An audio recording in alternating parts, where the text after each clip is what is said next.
the animals became my friends. And I learned to speak their language, and I think they learned to speak mine. Animals appreciate understanding boundaries. You're not playing God, you're playing guardian. They live in the present. They're our greatest teachers. Animals need to know who their leaders are, otherwise they will become it. Animals are the perfect design. They just live by the divine design. These tugs in our heart, they tend to come around in different ways, and if we're open to it, we get a clue. It is always from a place of play.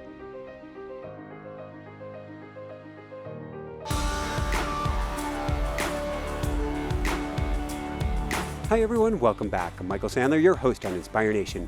If you've ever wondered what your pet was desperately trying to tell you, then do we have the Animal Communicator show for you. Today I'll be speaking with Megan Sisk, Animal Communicator, about what your pets desperately need to tell you. That plus we'll talk about how to talk with your pets, hear from your pets, and even communicate with your pets on the other side. So welcome to the show, Megan. Are you ready to shine? I am, Michael. Thanks for having me. Well, thank you so much for being here, and a mighty woohoo! So, before we dive right into things, I was talking with Jessica, and I asked her this question, and then I went to your website, and I loved the synchronicity. Are you the real-life Dr. Dolittle? I am not the real life. Dang it. No, that would be Robert Downey Jr. these days. Yeah. But I have been called that forever. So, yep. When you were growing up, were you able to communicate with animals? When animals talking with you? What in the world was going on? That's exactly what was going on. So as I was growing up, I'm the youngest of 6 in my family. And for lack of a better way to describe it, I was ignored by my sisters and brothers my entire childhood. Yeah. But I had cats and I had dogs and we had horses and I had turtles. I had everything. And I just believe that because I was so much younger than my brothers and sisters and we lived on such a great big place out in the country, the animals became my friends. And I learned to speak their language and I think they learned to speak mine. And I always just thought this is what people did. This was just normal in my life. You're communicating with the animals are communicating with you until what happened? Well, when I hit, as little kids, none of this seems unusual. Little kids are the world is their oyster.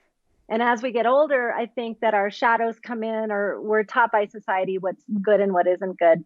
And for me, what happened, and that's a good question, was I started to realize that the things that I said and the things that I knew and talked about and did, because it expanded outside of animals too. It was people who'd crossed over or things that were happening with people that I could just sense. But I realized that I was getting treated differently. And actually every once in a while I was made fun of. I was bullied, that kind of thing. And so you started to dim the light, it sounds like. A lot. I dimmed it a lot. To the point that I almost went to the other extreme where I was very skeptical of psychics or intuits, and just almost shut it completely out of my life for the longest time.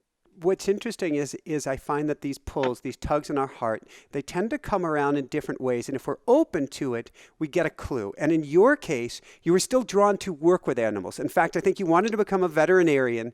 How was that going for you? It was not, here I sit, not with being a veterinarian.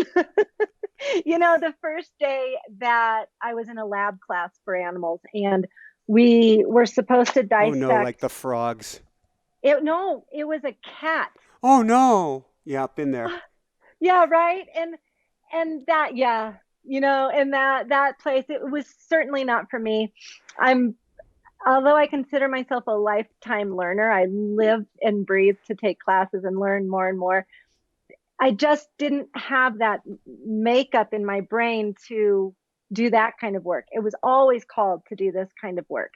And so, and I don't, and when I say called to do this kind of work, I didn't know this is what I was going to end up doing. But I grew up also training and riding horses. And so I decided to go into the field of equine and canine massage.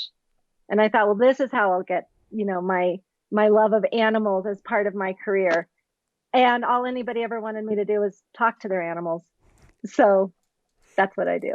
I love it. So 2002, you got the diagnosis on your horse from multiple professionals.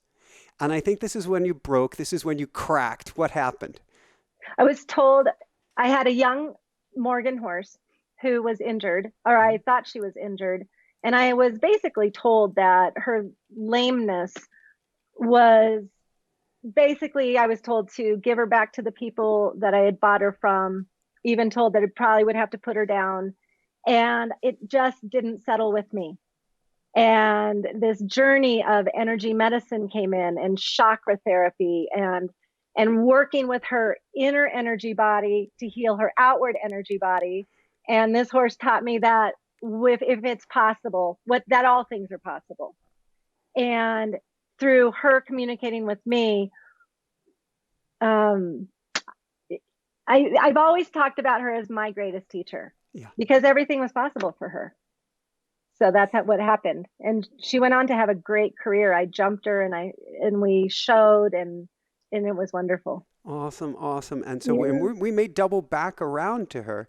You're learning to become some sort of an animal healer. You've got a final exam coming up. This is bringing you back to high school and how you probably froze for exams. And you've got a little golden retriever, probably not so little, but you've got a golden retriever in front of you, and your brain has gone to smoldering ruin. Does that sound about right? Oh, 100%. Were you there? Absolutely. Yes. Yeah, I was at a course for, so long ago, Michael, but I can't even remember what the exact course was, but it was basically cranial sacral and really cool up ledger course. And I had found myself in the midst of a ton of people who are already professionals in this industry in terms of veterinary medicine. No one was there thinking, oh, I'm, going to add this to my equine massage. And the test came in. After about 10 days of this really intensive learning, we were each assigned an animal that had an issue. And we were using this amazing procedure. We were I'm using the word diagnose, but we don't diagnose, but, say, this is what's going on. This is how we're going to fix it. And this wonderful golden retriever comes to me, and I have no idea.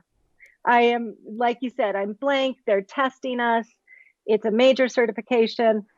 And I literally looked at this sweet little face of this retriever and said, help me. And she basically said, it's my pancreas. Said, I've got a pain in my stomach. And from that moment on, that's just, I winged it. And so the test wasn't a verbal test. We had to get up and present and very professionally give our spiel, and I winged it. And one of the professors knew that I was winging it.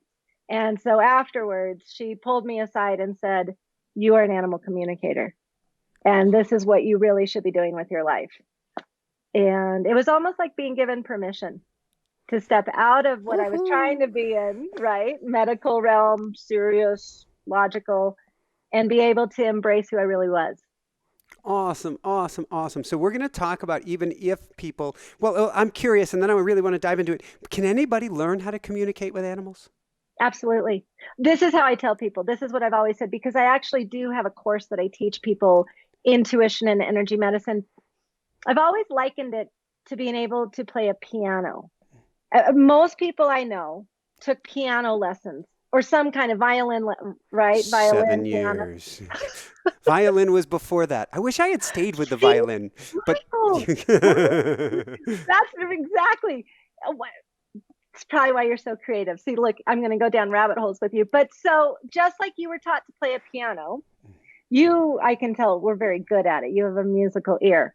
I was taught to play piano and never really got past understanding chopsticks, but I could still play one song. Anyone can be taught to play a piano.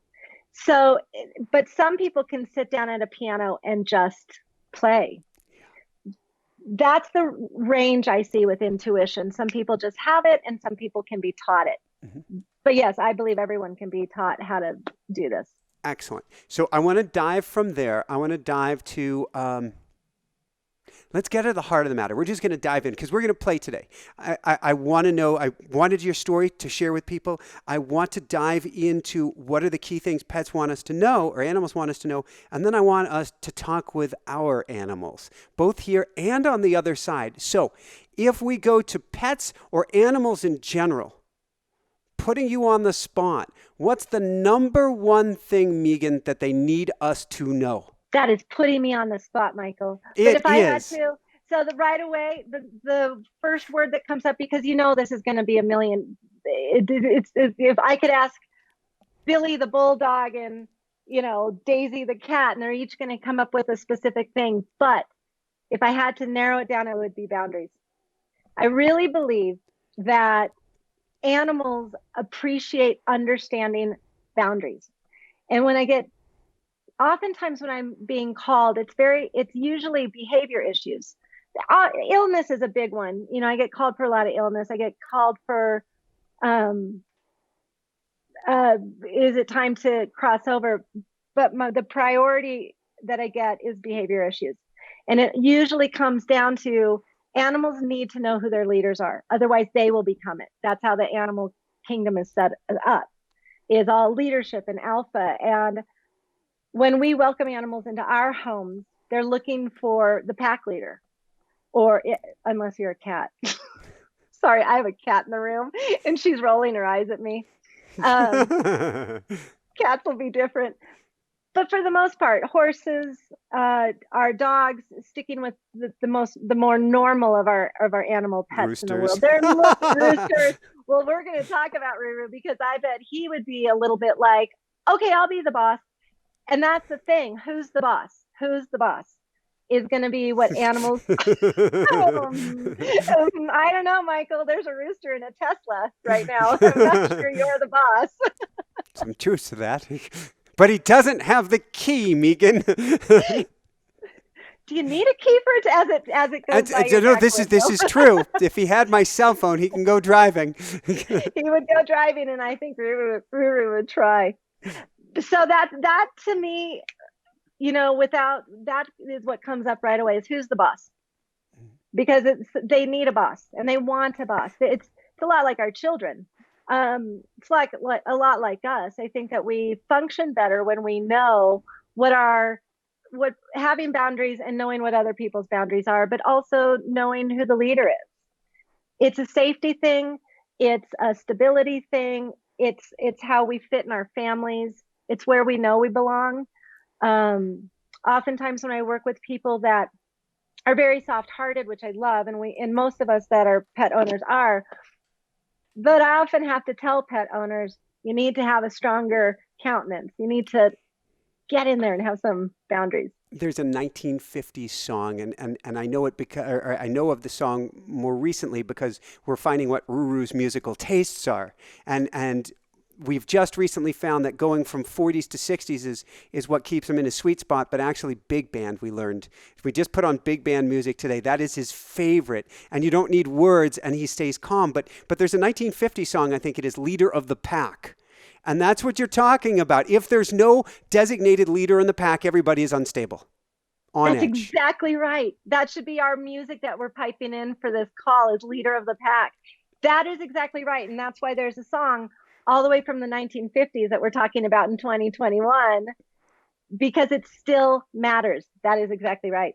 So thank you. So what else are they desperate to tell us? Mommy, Daddy, if you would only.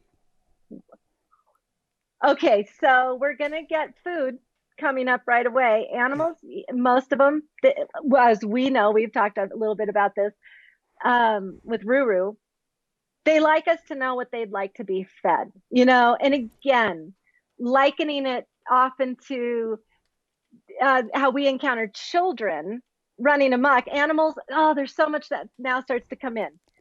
Food types that they'd like to be fed. I Yeah. mean, I think that animals in their natural habitat have a very specific and simple diet. And I think that we as owners tend to complicate it or try to shift it. I remember getting a call from a woman once who was a vegetarian and a member of uh, PETA, and she wanted me to ask her cat Oh to stop no. killing mice and birds because she was a pet. She didn't approve. Believe me, as a card carrying, if there's such a thing as a card carrying vegan or vegetarian, I'm There is. there. I get it. Except they're what we call an obligatory carnivore. Exactly. And they cannot survive. They're built a certain way. They're meant to be carnivores. And she did want them to be vegetarians. So in those cases, in that case particularly, I find myself helping the owners understand where they're coming from and that the kitties needed to eat the mice and the birds and wet food and not carrots for what it was worth. So and very often in my work I do end up transitioning into working with humans more than the animals when we do sessions because the animals do want have something very specific to tell, and oftentimes that is hindering or butting up against maybe a shadow belief that their owners have around something. So I do, I do both of that. That's how my coaching came in. Well, that's so cool. And I want to go back to what the animals are desperately trying to tell us. But the animals have to know us much better than us. And so they can see what the shadow work is that we have to do and are avoiding like the plague. 100%. Their lives are so much simple. They're so simple with how they live life. They live in the present. They're our greatest teachers.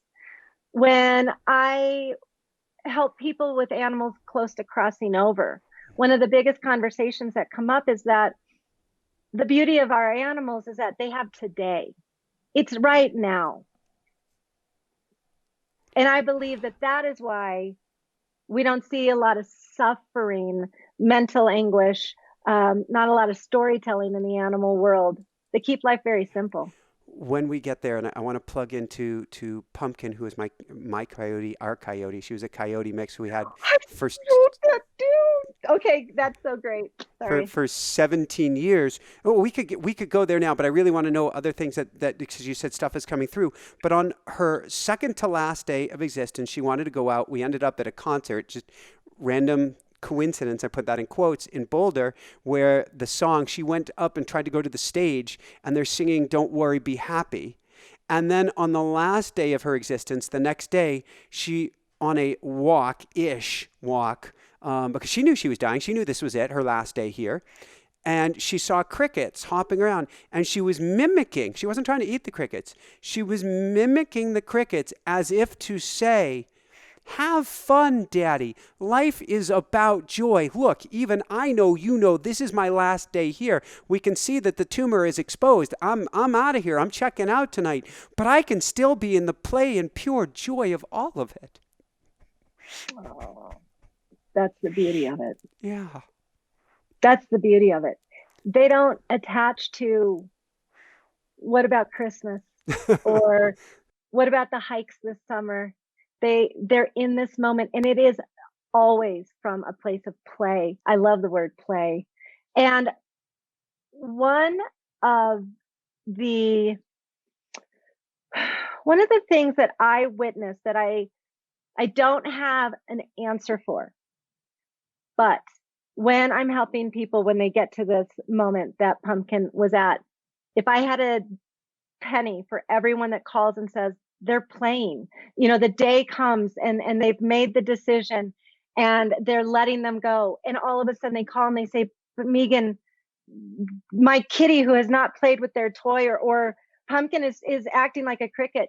There's such a joy that I witness, and it is joy. I have no other way to describe it but joy. I used to describe it as relief, but it's deeper than that. It's joy. It's a going home, and they have a much more conscientious attachment to the beauty of it than we do. It's so this takes me in so many different directions. This is fun, Megan.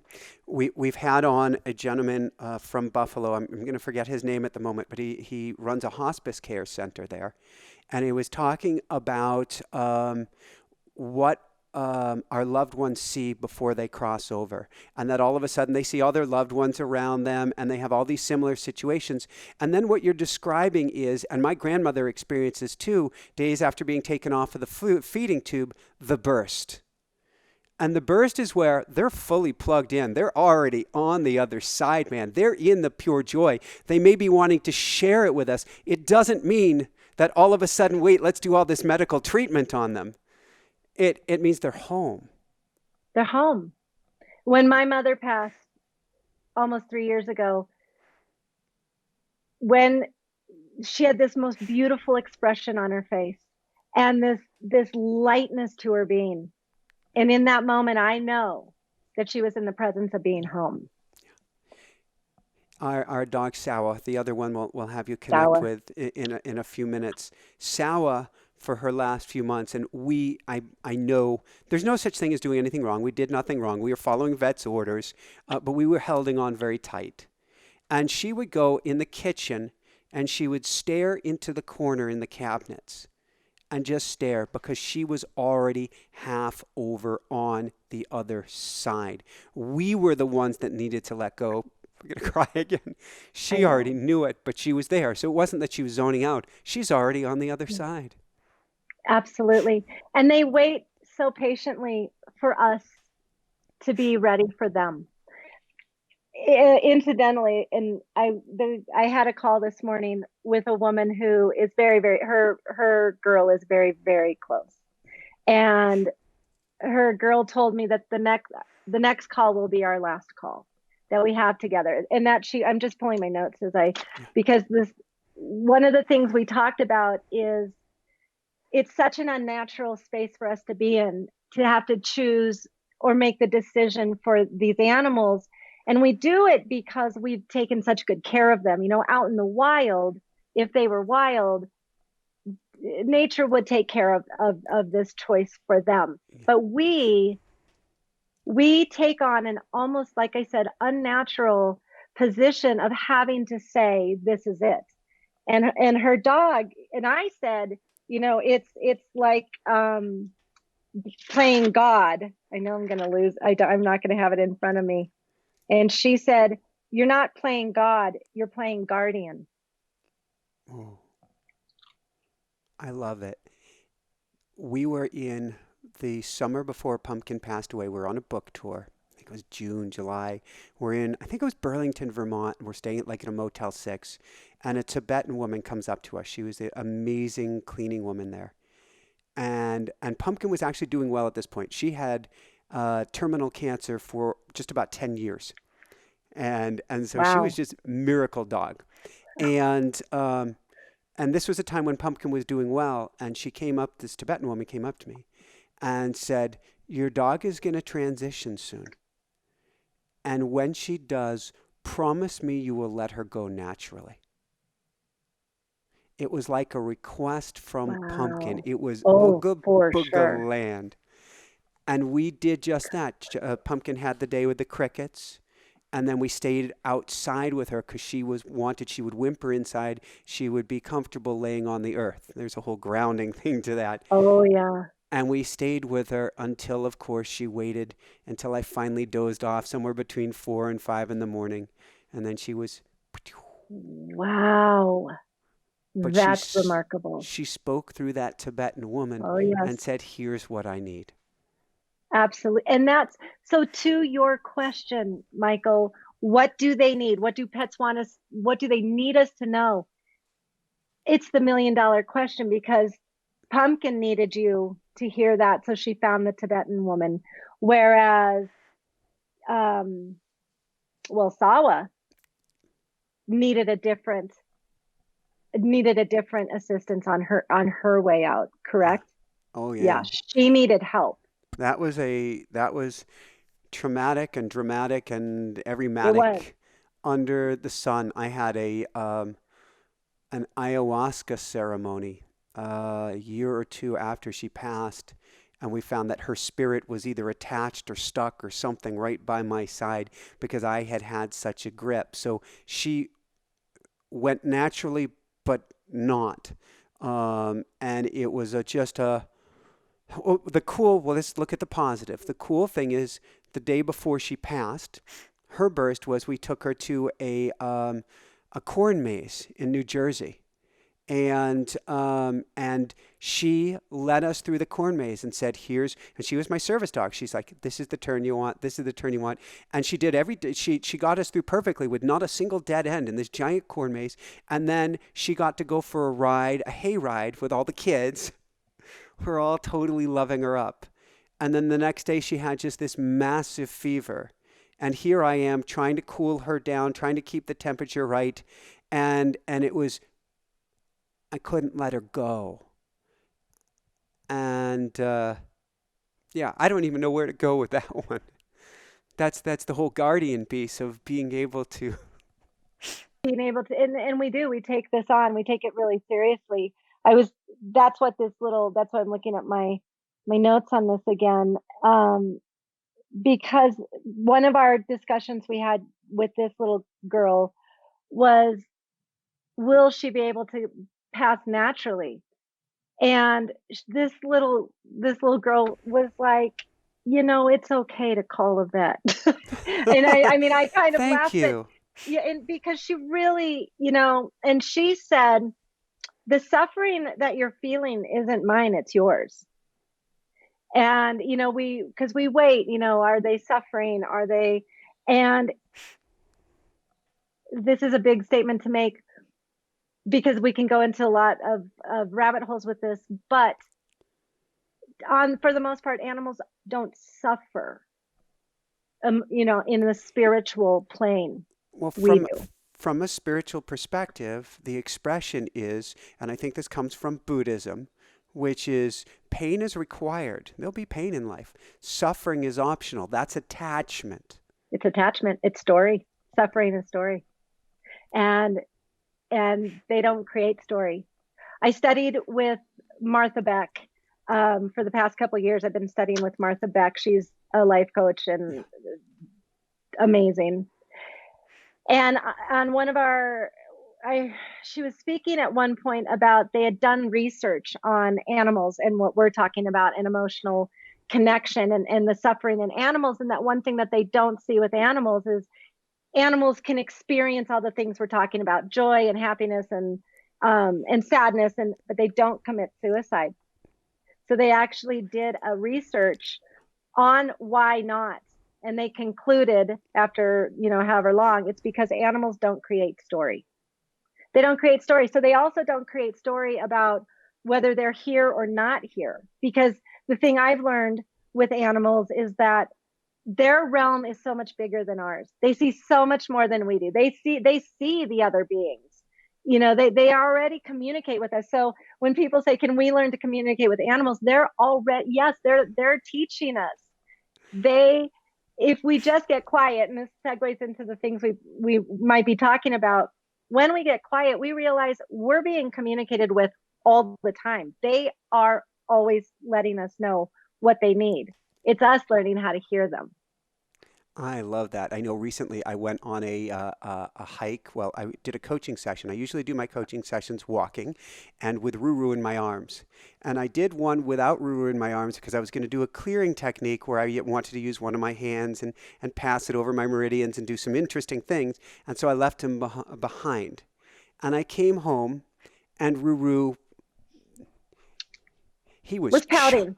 oh, he was charging me. He was Yeah. like, You don't do that. And what we happened during that time is, turns out power company came, the Pacific Electric or whatever, and was putting in new power poles. So I left him behind, and now there's all these power poles being put in. And I came back, and he's like, "Game on. You left me behind. Secondly, I am now responsible for everyone. That's your job. You let us." And I could hear this. I didn't have to have the exact words. Just one look, not let alone one peck of his beak coming for me, was trying to tell me, "Look, here's the riot act, and here's where you blew it, man." You did blow it. And it's so funny with this Ruru because he is the perfect, and when he came in earlier, he's all about, talk about taking on that leader of the pack, or who's the boss. Ruru, he's a rooster, but he's born naturally in charge, but he's the boss of you. And it just kind of shattered his little soul that you left him behind. Why couldn't he be there for a clearing? I'm trying to explain to him he's gotten awfully big. And that's what he's telling me, is that now he's not little Ruru. He's big. I feel like it's like a significant carry for you now. He's 2.5 feet tall. He's 15 pounds. He is the biggest rooster you have ever. So when I hold him, his head comes up to my head height and his feet come down to my knees. He's huge. In fact, we need to talk about what kind of a carrier I can get for him for on a bicycle, because he does not want to be left behind ever. And I'm okay with that. Two things are coming up. First off, as you were telling me how big he was, I said to Ruru, "Dear God, what are they feeding you?" And he said, "Love." Aww. When you told me how big he is, literally I could see that love. That's love. Plants show us that all the time, right? Like, the more you love your plants, the more they grow. That he's that big because no rooster, this is too big of a blanket statement, but that is one very loved rooster. We went to a rooster rescue center, and where they had abandoned, rescued. No, they're not even in the same species of bigness as he is. So I want to dive into some animal communication here with all of our animals, kind of our funny farm here. A few questions before we do that. What are their biggest worries, fears, and concerns? That there won't be their biggest. Well, so this goes to, they don't have a lot of worries and concerns because they tend to stay out of story. So when I shift into what are their biggest worries and concerns, I feel us. It is, they worry about us. Are you okay? What we project onto them. So when I meet aggressive dogs, oftentimes when I get called for my dog is aggressive, what can I do? What I usually end up explaining is, again, on these lines, they're wanting us to be in charge. They're worried about us. So we're happily walking our dog on a leash. We see another dog coming. We tighten, and they think feedback loop, and they're worried about us. So their biggest worries and concerns are our well-being. Now, I would like to throw in, oftentimes I'll get that they worry that there's not enough food. That comes from how they were often raised, if they're fosters, if they were treated badly. Are you nice? Could be a worry or a concern. Animals they get that same energy sense that we do when we pay attention. Are you kind? Are you nice? Are you gracious? And I think that's about it. There's not a lot of insomnia in the animal world of like, oh, I can't get to sleep because the thoughts just wouldn't let me go. They sleep like kittens. So a strange question here, but I'm going to throw it out there anyway. Do they have any concerns about the state of the planet, about politics, about what's going on in the world outside of their immediate world? The answer that I get, which I'm surprised because I never have had that question, I gotta know. And that, to me, I would think, don't you feel the ice caps, the glaciers melting? Instantly just hit my heart, my deep, true heart of, what's happening to the animals. You and me both. Right. And we had all these wildfires last summer. And then the koalas in Australia. Yes. And so when I tap into that energy, I get that they worry. Worrying is a human condition. I don't, and birds still wake up in the morning and sing. So what I went to is in the morning. So to me, this is how I feel about worry. When I see a human worrying, Yeah. but when but the birds are always singing as the sun rises and as the sun sets. The animals are still hunting. They're still moving. So as a global prospect, I think they're adapting because you can either worry or you can adapt. And what I hear is that they're adapting and they just keep going with it. I feel like this is what I hear, that when you stay in flow, Mm-hmm. you don't worry, you just continue to grow and expand There's and actually possibly evolve. there's a term from a doctor at Stanford, Dr. Carol Dweck, and she talks about a growth mindset versus a fixed mindset. And it sounds like that is exactly what you're Wow. describing. Wow. Is there one thing overall that drives our pets most insane?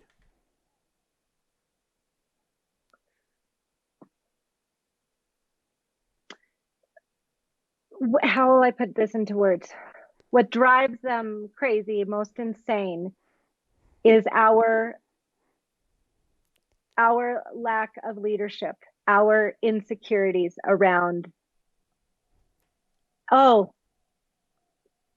this is there's see so I don't know who I'm tapping into, but they've all got, oh, I hate it when my owner is insecure and tries to be too nice to me. And then the one says, I when you have a dog and you want it to be a cat. And I get what that means is when we try to, what we've already talked about and touched on, when we try to change the very animal nature of who they are divinely designed, and who are we to tell them, oh, but the worms don't want you to eat them. Well, how do we know? Sorry, that's my soapbox. How do we? That's why the worm is here. But so that's what, when we try to change their animal nature drastically, they Thank don't you. like that. Thank So you. let's go from there. We're going to go to, in a sense, the worm. I want to go to so many people. I think everybody who is a pet lover, everybody who's ever had a pet, has had a pet transition. And so I would love it if we can talk to. I'm guessing. I mean, we've really led the horse there. Is it just as easy to communicate with an animal on the other side as if they're here? Absolutely. Almost sometimes it's almost sometimes easier because on the other side, the the pressure and the pain, the anticipatory pain of having to let them go is gone. And so for however it flows in, Michael, it's easier oftentimes to connect when they've gone to the other side. Maybe it's because their consciousness has ascended. 90% of the time I feel like they're still right here with us. I have a few photos from clients that have sent me. I have a great ghost photo of a kitty in the doorway, and it is such my favorite photo. It's just this very faint image, but it is definitely a kitty in their bedroom doorway, and they know it's their kitty. It's an awesome picture. So on that note, 7, 8, 9, I don't know how many years ago now. Um, I'm afraid to count. Might be 9 years ago. Jessica and I go to a farmer's market in Maui, and we're selling kombucha. I don't even know why we were selling kombucha, but we were. And something felt off, and we left our Japanese bobtail kitty by the name of Bam Bam at home. He was just very special. He was like cat dog to an extraordinary. He's called Bam Yes. Bam because he would headbutt doors to open them, and he would go run with the horses, which would scare us. And he was indoor, outdoor. He was everything. Little miracle corkscrew tail. And we came home, and we found him on the other side, so to Yeah. speak. And Jessica was telling me just before we started this, this was her first true love. I said, "Well, what about me?" And she's like, "No, no." It was Bam Bam Bam Bam. was my first true love. And so we wonder not so much what happened, but how is he doing? Jessica saw him in an orb in a ceremony. Is he coming back? Can you connect with him? And what does Bammy have to share with us? The first thing he wanted Jessica mostly to know was that please stop blaming yourself. So he says that his memory is always tinged with shame, guilt, more guilt, not shame, guilt. That his memory is such a beautiful memory. That smile, that the chasing the horses. This is the epitome of you two being the perfect owners of guardians, because you let him do this stuff. You honored his spirit. He wouldn't have had it any other way. I mean, Bam Bam, that's who he was for a reason. And so the very first thing is to please let go of guilt, because that's it's not for us to decide the path and the destiny. That's all, it was perfect for him. And he didn't, when I first went to ask, Bam Bam, who also said, he was the ultimate cat rebel, because he wasn't a cat. He said he was the cat rebel. If he could have, he would have worn a leather jacket. Oh yeah, Um, we yeah. put I clothes mean, on him. He would have done leather jacket. that is, see, because he did. He's showing me with clothes. So I love it. He says it's too hard, not too hard for him to talk about the day he crossed, but too hard for especially Jessica, because she saw him, and that it wasn't, he wasn't in his it wasn't Bam Bam, and he's so sorry that she had to see him, and he was happy to describe injuries only because he says they're searching for the why, or how did I go, and to him, and this is animals on the whole that I get a lot, is it doesn't matter. It's so beautiful where he is, and he's home, and he is at there's such joy. That's why you smiled when you spoke about him, even in your tears, that he went from one playful, amazing life to another. The question of will he come back is always, that's kind of that quantum physics rabbit hole, because what I heard, and I think he's also, he had such a sense of humor, and he liked to pretend he was Confucius, but he says, am I already back? I swear to Yeah, God. that's Bammy. That's totally Bammy. I feel like I'm talking to Confucius, because he's like, or am I already back? And or did I leave? How do you know I've gone? And so he's in that space, because he knows that this is messing with us, and with me. He does want Jessica to know that the thing that he carries deepest in his heart was he loved her, and he loved her hair. So he keeps mentioning her hair, and that, it's like he would like he just loved pushing on her as well. He loved the smell of her. I feel like, Michael, I'm sorry that I'm not, like, I feel like I'm talking about her other No, lover, that no, I no, was no, no. enamored That's with fine. her. And he would bam her in the face Mhm. continuously, smack his head up against her face, Yeah, smack his head up against her yeah. face. Oh, he was enamored with her. They had a little thing going on, and they still do. He said that when we get out of our pain, Mm. when beyond guilt, so on the other side of guilt is connection. So when we want to connect with them, and feel them, and really talk with them, guilt gets in the way, because our story comes in, and the Yeah. story is the blocker. So outside of the guilt is the connection, because he's still here. He says that she'll feel a pressure, and that is him. She feels him, and then the sadness comes, and it's the block. It's how we push them away. Wow. So can we, thank you, Bammy. Can we, now he's Confucius, so I don't even know how to ask the question. Can we call our animals back? Literally what I just heard was, we can try. These are those. I don't know who that was, but I heard we can try. Um, it's free will, and I believe. See, this is like this expands on such. You just opened this like Oh, canaver, this is a right? can of Right. worms This is interview. right. It sure is because I'm like, well, there's this whole understanding of the free will and the when we call them back, do what in what form do they come back? And I have witnessed and I have experienced with clients, who have children in human form that will say to me, or I will say to them, does Teddy mean anything to you? And they had their dog Teddy or their horse. I have a friend who knows beyond a shadow of a doubt that the son that she has is the horse that she grew up with. That was one of my questions coming up. You beat me to it. Wow. And it's always a wow. And doing this for I'm, I always kind of joke that I don't know how I fell into this thing that I do because I will sit and think, wow, it's I'm just as astounded as you are when the answers come in and when I'm witnessed in these moments.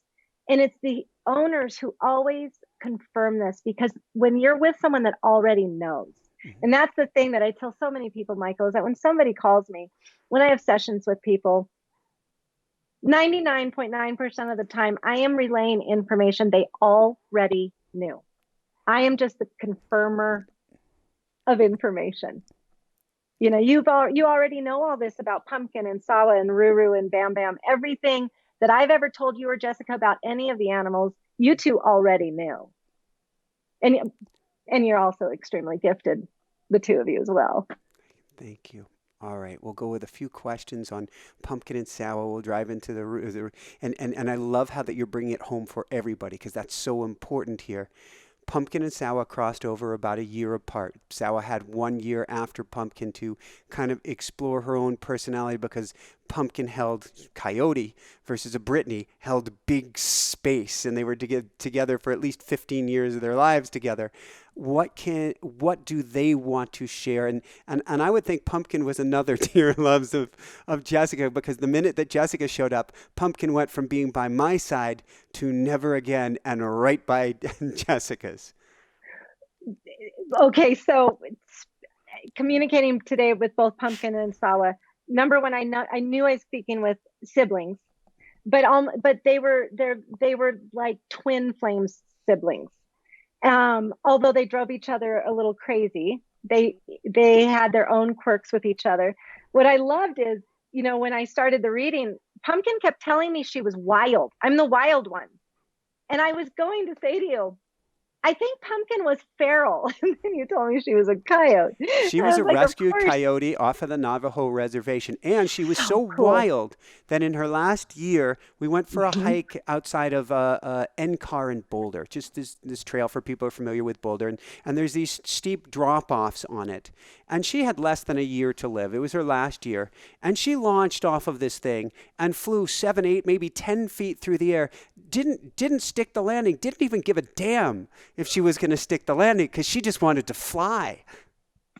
I love her. She said, so I always write all this stuff down. She was of two personalities. She was gritty and tough, but also a complete diva. So, That's um, perfect. yeah, and Sawa was like, Sawa said, well, she tried to act tough, but she wasn't. So I knew that's when the sibling came in, and I thought, oh, we've got a sibling rivalry going through here, and not in all the love in the world, they loved each other, but there was a little bit of like, I'm the favorite and I'm the good one. Sawa said that she was the most normal one in the family. This was my favorite part of the whole Aw. reading. She said, I'm the normal one. And I just love her because I knew exactly what she meant. She's grounded. She was she was the dog.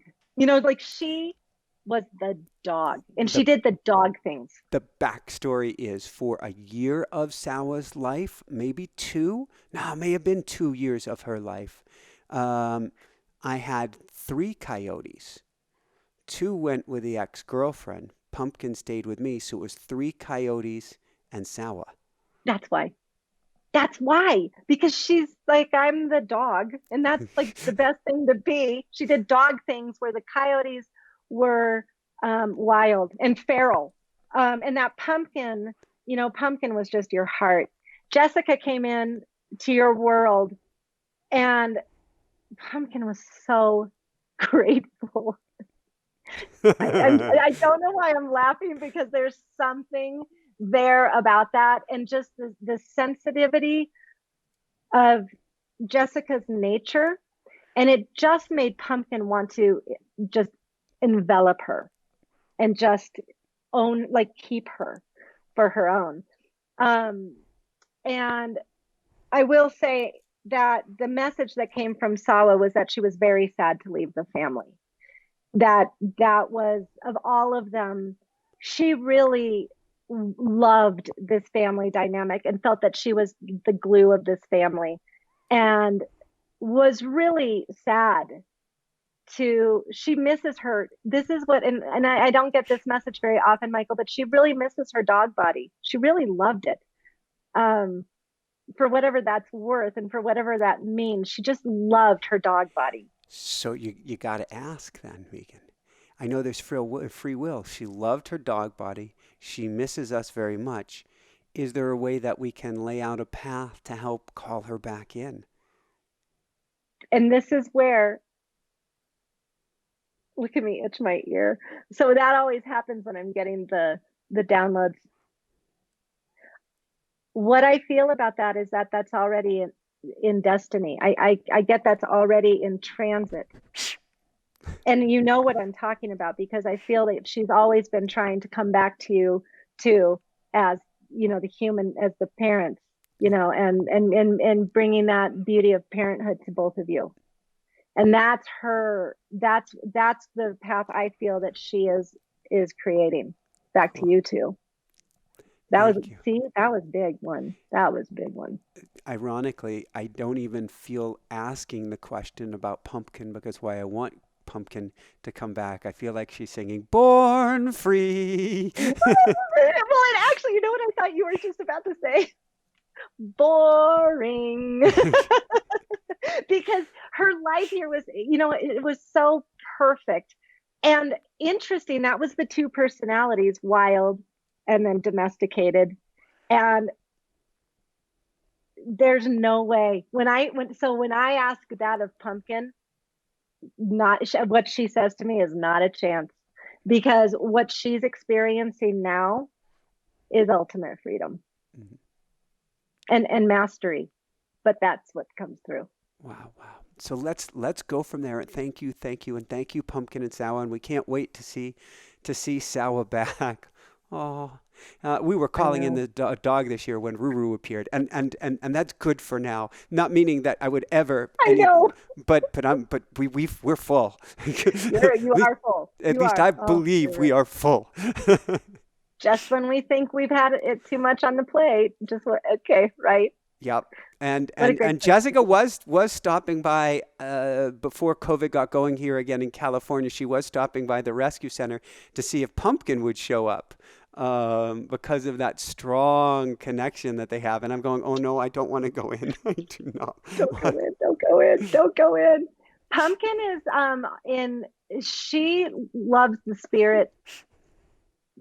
It's not a form. That's why it's not, you know where I'm going. She's just in that light, that space of light. And she says, not a chance. Yeah. It's almost as if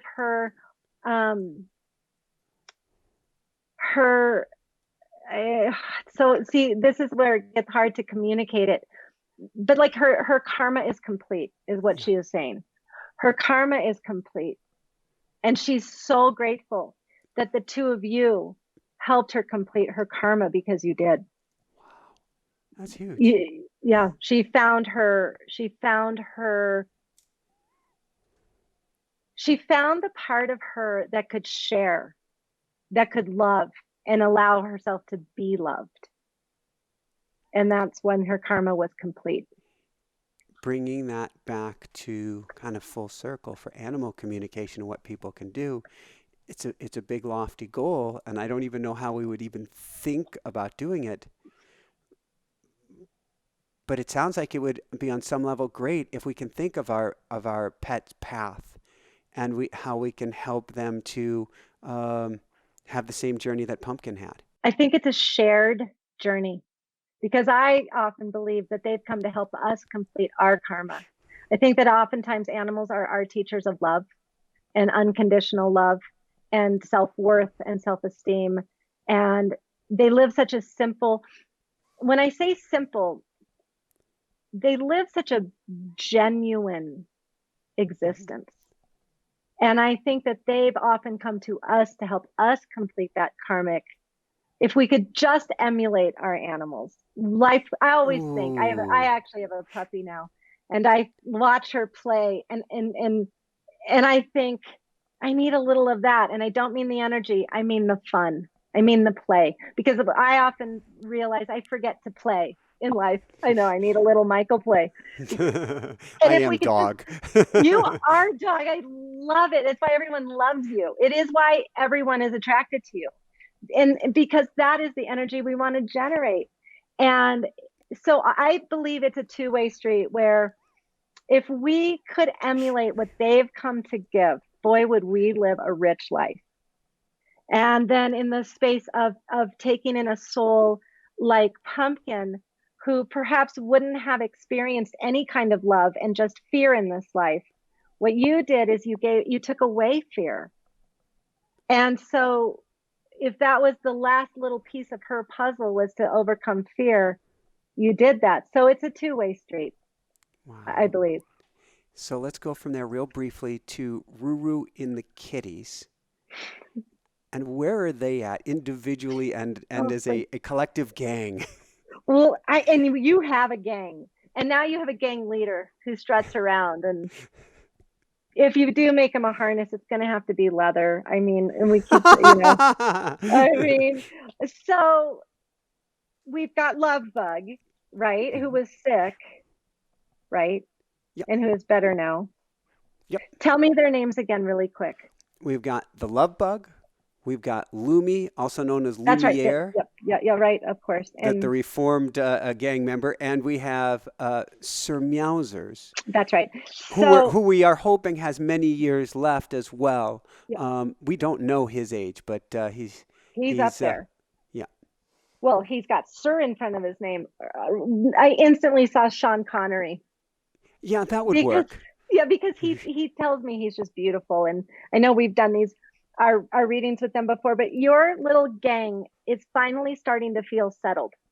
Um, Something has shifted Yeah. recently where there's a settling. There's a root. Oh my, dare I say, there's some kind of roots starting to set in, not necessarily your physical location, Yeah. but who you are as a family.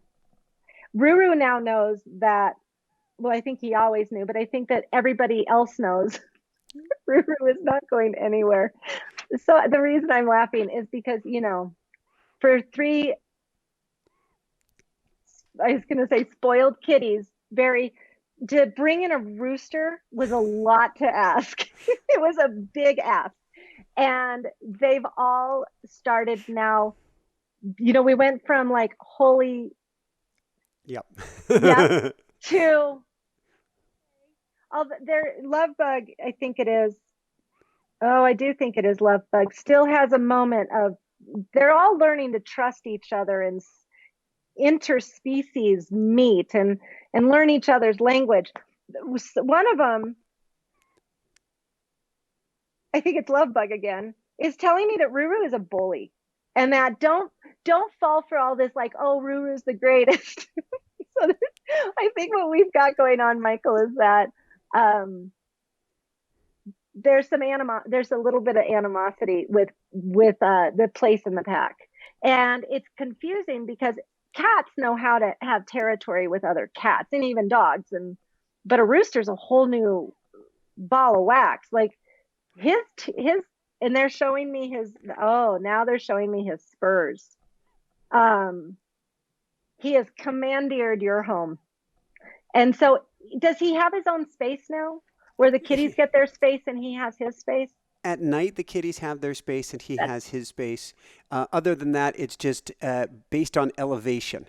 He's at ground level. They're above ground level. He is much better. And as we learn yes, music and other things, he is 1/10 of the crazy rooster, shall we say, that he was even just a few weeks ago. His that's his it. dialing back has been monumental. Yep. I am showing him that this is a family and that it's not a hierarchy, that everybody has a contribution that they're all making and that everybody's important. And and again, I think I say and again, it's because I've been talking to Ruru, but Ruru really wants a job. He did tell me, oh, good. I'm so glad I didn't forget. So really believes he needs his own TV show. And then he said, That was or I actually could, one of my questions. It's in red right here. Does Ruru want to star on a TV show with me? Ruru wants a TV show.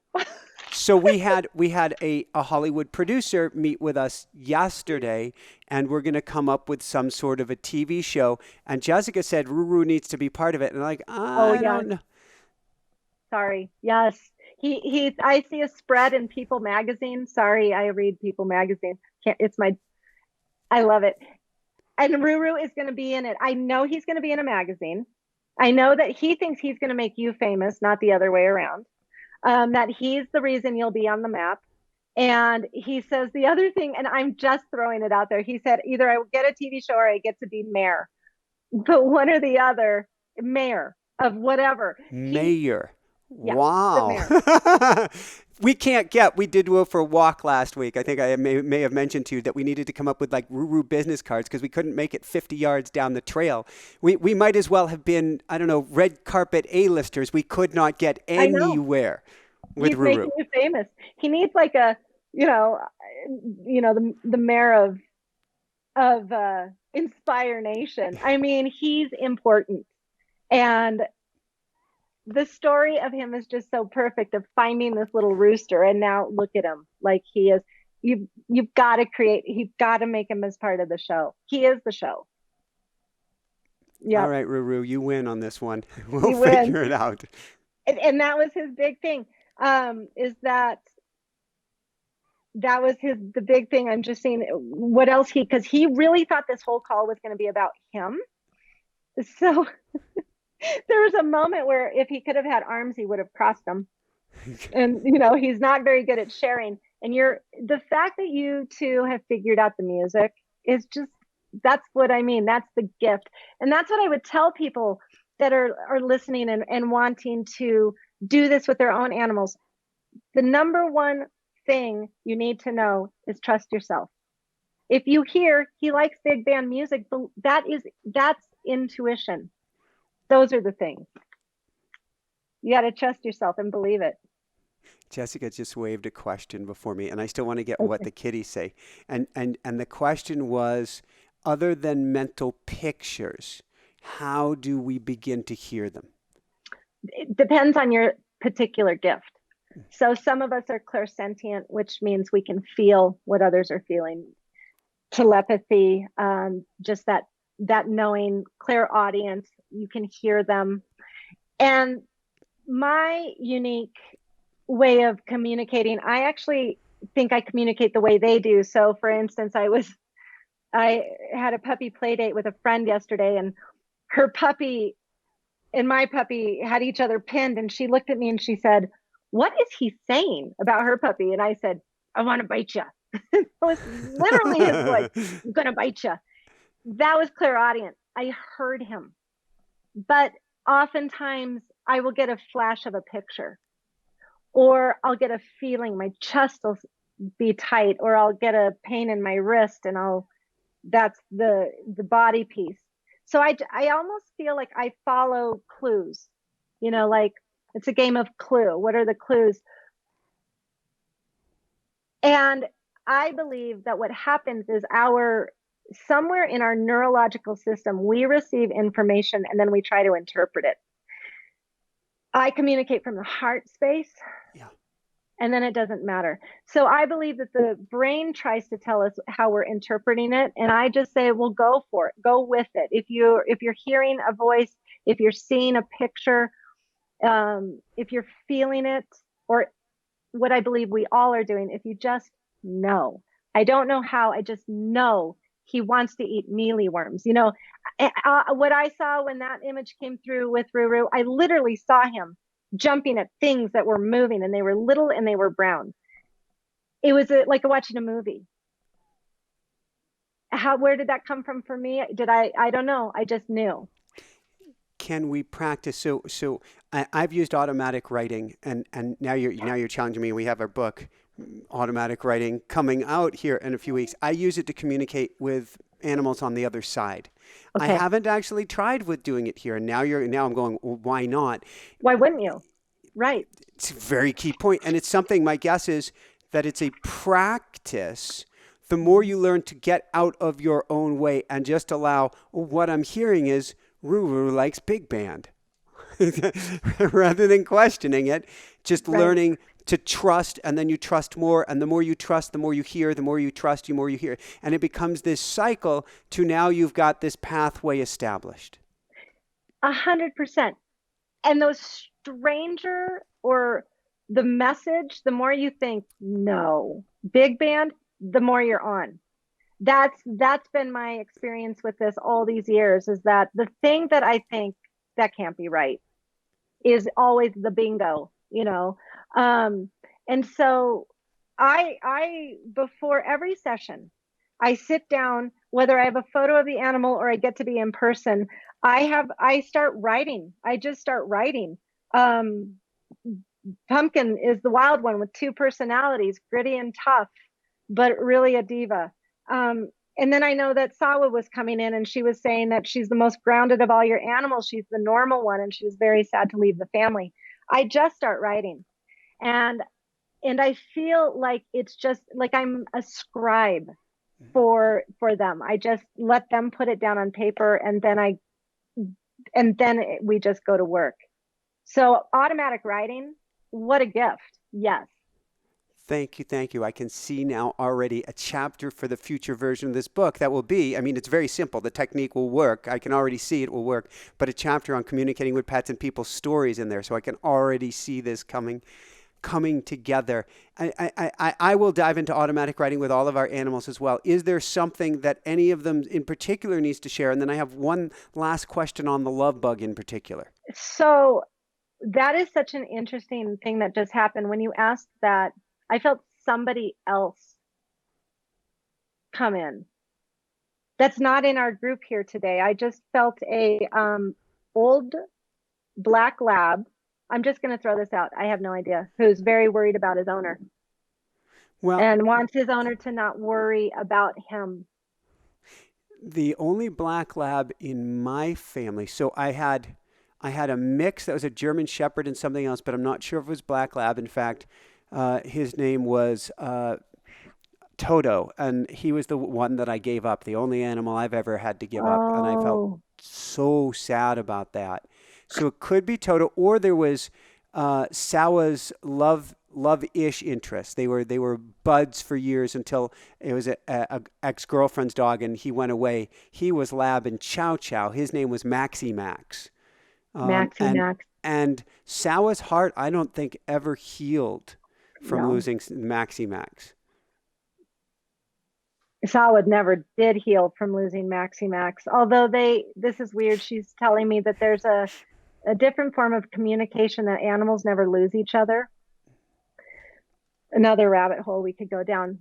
But it was the first one, Toto.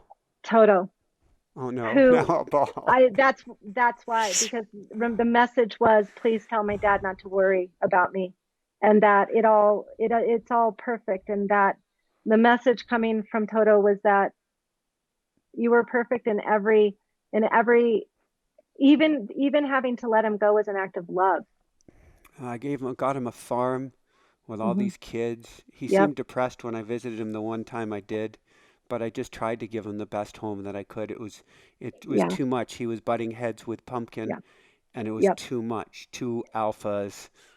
He didn't want his dad to worry.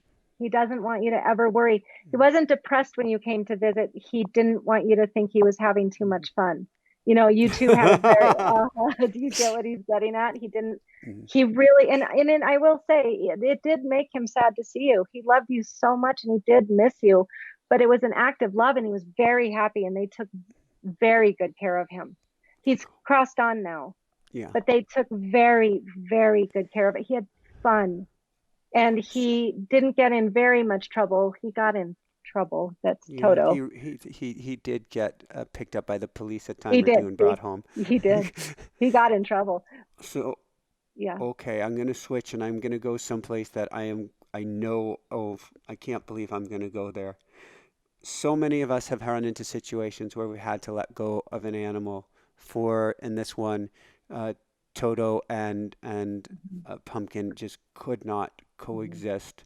Yep. Um, Jessica, when she went on a her own spiritual journey, let a kitty go many years ago, and then there was an opportunity for Kitty to come back, and this what we call me the hoobie, the hoobster, um, did something that seemed wise at the time that in hindsight was probably the opposite. I was like, we have multiple dogs going with us on a book tour, and you want us to have another cat back, and we're going to have to travel with two dogs and a cat. I can't see how to do that. And we didn't bring that kitty back. The kitty is still alive, Yeah. but it is the just bringing this up. I can't see Jessica's face at the moment, but my guess is this kitty, who normally I can remember his name. She's crying behind me now. I can tell. Um, just tears her apart. That was her first pet. Jessica, I don't know why I have blocked Kitty's name. Wolfie. Oh, I had a wolfie. Oh, Uh, you're communicating, Michael. So what happened was there was this opportunity to possibly have Wolfie back. And you heard Wolfie say, if you think I want to go on a book tour with a bunch of dogs, you are wrong. And you said no. And you took a stance that was very, very hard because of your deep love for Jessica and knowing that that was hard for her. But that was communication. That was a no. And and so you that was the wise choice. It was the right thing to do. Um, and again, when we have to, I have also had two animals that I have had to rehome. Not had to. I was able to rehome them. They were I was the wrong fit. My family, my circumstances ended up being the wrong fit for a myriad of reasons. And I kind of realized at that moment we're just fostering them anyway. They've come to share yeah. our space and we share with them. But at the end of the day, I hate that saying, it's all just this journey and it's this illusion of ownership and guardianship and petship where we're making our It's journey. story. Yeah. It's story. It's just story. And they're here for when they're here and we're here for when we're here. And it in the middle part makes it beautiful. Thank you. Last one on our pets, the love bug. She Love came bug. along, I don't remember, it was 6 months or a year after we had lost another pet, Koa-kun. And they share a lot of similar personality traits, a lot that's still their own, but a lot that's similar. Is the love bug a reincarnation of Koa-kun? When you ask that, it's so interesting what I just saw. I just saw, oh, this is so crazy. I just saw a mist of color come from this direction and a mist of color come from this direction. I believe that she has an incarnation of Koakon. Is that how I say her name? Yeah, Koa-kun he, Koakon. but they both had a kind of confused feminine masculine Okay, characteristics. well that's so I see this I wish I could draw. I wish I my hands could like draw what we're seeing. Um there was a blending of soul energy. And what I feel is that love bug uh it's like there was a settling in. love bug of this incarnation, this energy spirit, and gave love bug, because I keep seeing love bug's eyes. That's why I'm looking. There's just something about love bug's eyes, like they pierce through you. Oh, yes. There's an eye contact. And when love bug looks at you, love bug is looking at you and communicating. And that was also Coacon. Wait, I can't. Oh, there. Yes, there. There it is. So at Those Love are the Bug eyes. yesterday, we came into the kitchen. She was up on her hammock. She was in a proud Buddha pose, staring with laser beams into us. Not like it was fixed on. And what was love bug trying to say to you? Put you on the spot now. Well, it's interesting because usually her stare has to do with food. It was. But in this case, there was. See, I could put human judgment on it. There is to me, a fierceness having to do with Ruru and having to do with how this family situation is. Yes, you did it. Yes. The piercing stare was, you did not bring that rooster home again, did you? That's instantly I saw that piercing stare is Ruru. So we've got a dynamic that, will find its way. It's going to be about creating family. The kitties need their space, just so you know. Yeah. They really, as much as it's elevated and they can get up, they really miss being able to, because he chases them and he's scary. They're scared of him, and he loves that. Oh, I love that they get their space at night, but there is something about eventually. And this is eventually. I'm seeing a blueprint, a house blueprint, where Ruru has Ruru land. Mm-hmm. True story. That there's going to be Ruru land, and the cats don't have to ever be in Ruru land. It's just his, and he's got all of it. And he also wants you to know that part of Ruru land, he needs to have an outdoor pecking. He wants to go out. And I he figure wants it's to some walk. sort of an indoor-outdoor coop where he has indoor privileges. It is. And that he comes in, I would almost find a place that has a beautiful green room and have a rooster door. Meanwhile, the cats will have the whole rest of the house to find harmony. And in this case with your pets, harmony is in separation. As much as I'm like, oh, come on, you guys, everyone will get along. They know each other and they're used to each other, but boy, would they like him to go live in Ruru land sooner than later. All right. On that note, let's get a couple last questions. This is threatening to be the longest interview ever, which has just been beautiful. And thank you so much, Megan. You're welcome. When they watch us, they see us. They see us in our addictions. They see us in our lows. They see us in everything. Are they judging us, or what are they wanting for us when they go, oh, no, not again, Daddy? I just got from who said to me, oh, we're totally judging you. And that's why I'm laughing. They are the epitome of unconditional love. Mm-hmm. Now, do I know that they worry about us? And now here comes the worry. So you mentioned addiction. I do believe that when animals have addiction, owners with addictions, there's no such thing as judgment, but there's concern and worry, and there's protection. It becomes their job. So I actually have a client who struggled with addiction, whose dog saw him through it. And when he would come home, when he was going through his sobriety, learning to be sober, he swears that his dog would sit on him and hold him when the cravings came in. No judgment, but awareness. So, but and you hit on something, because my biggest joke when I work with people, and my humor is, well, they're judging you. Because we know they're not. But they do know that we're going through things that hurt our souls. And which is why we have service animals. As I'm talking this out with you, I think, well, that's why we have service animals, That's what because they, Sal was. yeah, She that's she what had her Sal was. proud red vest and she had her job. Yep.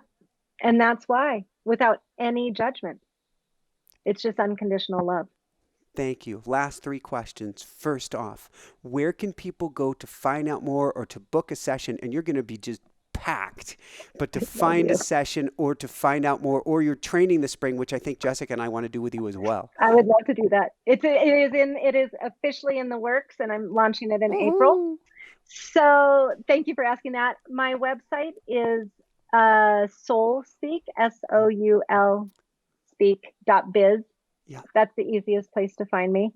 And, I'm one of those that I give my cell phone numbers out and people can just reach out when they need. But that would be the easiest place to find me. Thank Soul you. Speak without the S. Soulspeak.biz. Yep. So Soul Speak, SOULSPEAK.biz, BIZ. Perfect. Usually I ask any last words of wisdom you want to share, and I'm going to ask you that. But first, I want to ask any last words of wisdom that animals want to share with us. It's a message of love. Animals, I believe that if we loved in the capacity that animals love, we wouldn't be witnessing a world like we're witnessing right now. I know that in the animal kingdom, we see the balance of nature, but there's no story. And so if there's a wisdom coming from an animal, it would be drop your story. And that I would like to just add, I agree. It begets, I'm sorry, I'm going to go off on one more tangent. I'm working with another beautiful individual and together with Dr. Irvin Laszlo, two-time Nobel Peace Prize nominee, on a white paper that will be presented at a symposium, be presented to the UN on a completely different way of structuring how we have organized this whole planet. And one of the things I get consistently out of my automatic writing is that you have to incorporate in, it's not how does humanity survive, it's how do we incorporate all of Gaia, all of life. Everything is a sentient being. And how do we speak for everyone and all of the animals? And plants and vegetation and water. And even the rocks. All of it is consciousness. The dust, it is all conscious. And that you just, my heart just bursts open to hear you say that. It's because it's the opposite. We can't save humanity without saving Gaia. That's our foundation. And it's the animals. And that's why I think we feel it on a soul level, or at least I do. And I bet I speak for most of us that, to witness a polar bear with just a little bit of ice left, it's an actual physical pain. And why do we have that physical pain? Because we are that polar bear. We know we're not feeling bad for that. We are the polar bear. And when we realize that, we might make some changes. That bears repeating very, very slowly. Can you do that for me? I want this to root into people to understand what oneness really means. So I'll repeat it to the best of my ability. When we are witnessing a polar bear standing on that last piece of ice and we feel it grip our whole being, it is because we are the polar bear. We are seeing ourselves. Thank you. Thank you. Thank you. Before I ask love you too. Before I ask last words of wisdom, I mentioned a program, but I didn't say what it is. I did say that Jessica and I are wanting or planning or scheming to take it. What is it so that people can find out more? It's becoming kind of a bigger entity, but basically it is animal communication with energy medicine healing. I'll be throwing in a bunch of stuff about chakra medicine and using our pendulums, our tools of divination, how to center, how to hear, and how do we do it. So that's what it'll be. Woohoo! Soulspeak.biz. All right, any last words? And this is officially the longest interview in 1,500, if we count all of our YouTube shows, 2,000 shows. This is the longest interview ever. And we could keep going on and on, Megan. This day with you guys. I love it. I have never had so much fun on an interview. I just, you're my heart and soul. I love you guys. And so I don't have any other words of wisdom except how much I love you guys. The love goes both ways. The love, Megan, so goes both ways. I love that. So for everyone out there, this is Michael Sandler saying, be well. Okay, so here's what's popping into my head. So for everyone out there and all of the animals out there, they're like, hello. So true. What about us, Michael? This is Michael Sandler saying, be well, have fun, begin communicating and listening to your animals today, and above and beyond all else, shine bright. Woohoo! Oh my God, Megan, this was so beautiful and such a roller coaster and such a personal flip-flopper of our bellies and everything. I loved it. Thank you so much for having me on. I really mean it, bottom of my heart. Thank you so much. You're so welcome. Keep in touch. Let us know if there's anything we could do to help. I have no idea how I'm going to bridge this with the producer, but I'm sure his partner, who is also here, gets it about Ruru. You're right. I know you're right. Ruru knows you're right. He's got to be the star. I mean, I have no problem not just sharing the screen. I have no problem giving it to him. I'm very Machiavellian. It's end justifies the means. If we raise consciousness and it's the Ruru show, that works for me. In his leather jacket, of course. In his leather jacket, and you're going to have to build Ruru. He's got to have money for Ruru Land somehow. So I can't wait till you build that. I can picture having, what was it, silver spoons or something from the 80s, and they had like a choo-choo train that went through a rich building. I could picture Ruru having his train in Ruru Land. Oh, for the love of God. It's so true. It's so true. I adore you. That was really fun. Thank you. I just had one of the most profound interviews I think I've ever had with Megan Sisk on animal communication and what your pets desperately want you to know. I know ours certainly had a thing or two to say. I was fascinated how we can learn how to communicate with our animals, listen to what they have to say, understand what their needs are, and understand why they're here as well. And we even talked about how you can use automatic writing to communicate with your animals. On that note, we have our book, The Automatic Writing Experience. You can get it now on Amazon. Woohoo! And you can also find our video-based program at automaticwriting.com. What's automatic writing? It's a technique. It's been used for A Course in Miracles. It's been used since the Bible. It's been used since the time of Hermeticism, where you can go quiet, get into a meditative state, put pen to paper, and ask questions of your inner wisdom or of spirit, guides, God, source, whatever you want to call it. You can ask, where am I going? Am I lost? What's my path? Why am I here? What do my animals need me to know? But certainly what I call the PPD. What's my purpose? What's my path? What's my direction in life? You can find it on Amazon. You can find the program at automaticwriting.com. To check out more amazing videos, be sure to click here, subscribe below, click on the bell icon to be notified of upcoming shows, YouTube premieres, and live events with me every Sunday night. Big thumbs up if you like this, and above and beyond all else, check out the YouTube wall so that you can catch our daily downloads from the guides, and above and beyond all else, shine bright. Woohoo!